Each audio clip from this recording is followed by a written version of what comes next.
Not everyone knows how to successfully flirt with the one they admire. But with the flirting tips mentioned in this Buzzle post, you'll be texting sweet messages in no time. If we say that majority of people, regardless of age, spend maximum number of their time texting everyone, you will wonder, why are we saying such cliched things? The truth is, we spend hours upon hours with our phone.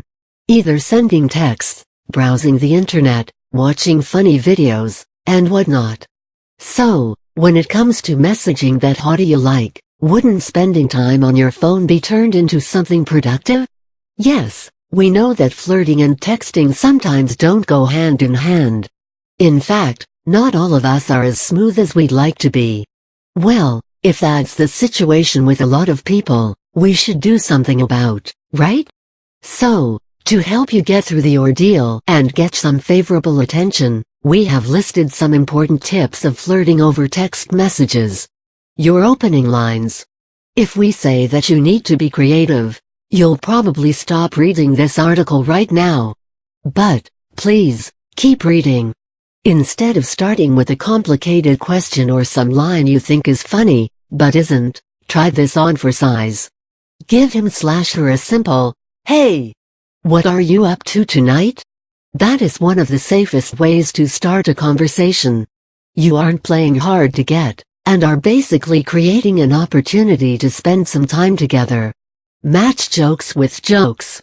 Perhaps the recipient of your texts wants to see where your opening line is leading to, giving him/her a chance to come up with a response. So, let's say she makes some kind of joke about watching a funny video on YouTube, you can indulge him/her a little. Go with, "Haha. That's cool. I was wondering if you're not too busy, we could go to S party tonight? I can get brownies, and you bring your sexy smile. Doesn't that sound like a cool, relaxed person who wants to hang out?" Boredom can be avoided. Let's say she says that they're bored and have absolutely nothing better to do. Wow, that's just an open invitation for you to come up with something awesome for both of you to do together. Hit him/her with a, "Aw, that sucks. Wanna turn your mood around? Let's grab vanilla lattes down the block." Vanilla. Not only did you give him/her some plans for the evening, but you included yourself in it as well. It's a wonderful way to spend time apart from texting one another. Ask questions. And by that we mean open-ended questions. You do not want to be typing long questions or sentences, and get one-syllable replies. That just sucks on every level. You want to intrigue this person by being a mysterious, interesting, and fun-loving person. So skip the, "Hey, how are you?" texts, and go with something like, "What ya think about the movie name?" Or "I'd love to watch the name game this weekend. Wanna join me?" Or "The cafe on street name is serving Somalian coffee. What are your thoughts?" Avoid one-sided texting. If you're the one who's sending long or continuous messages, then it's time for some damage control.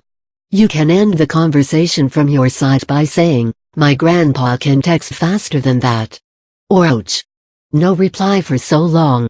Hope you have a pretty good reason the next time I see you." Instead of being offended or showing that his or her behavior has upset you, be cool about it and try to lighten the mood. Perhaps your cool attitude will bring him/her back into the game. End the texts on a good note. Don't keep texting non-stop and spend way too many hours on it.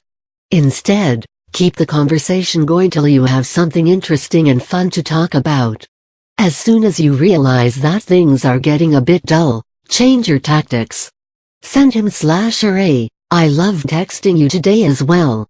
How about we continue this tomorrow, when we meet? Or the next time we text, why don't we talk about the things that are on your mind?" That way, you're making a non-committal plans with him/her that isn't bold or scary. Of course, flirting over text messages has its own pros and cons. The biggest pro being that you are in contact with the person, without any audience. There is a major chance that the entire conversation will be completely confidential. This leads to a lot of bonding on both sides, laying the perfect foundation for a beautiful relationship. So, take your time and come up with fun things to talk about.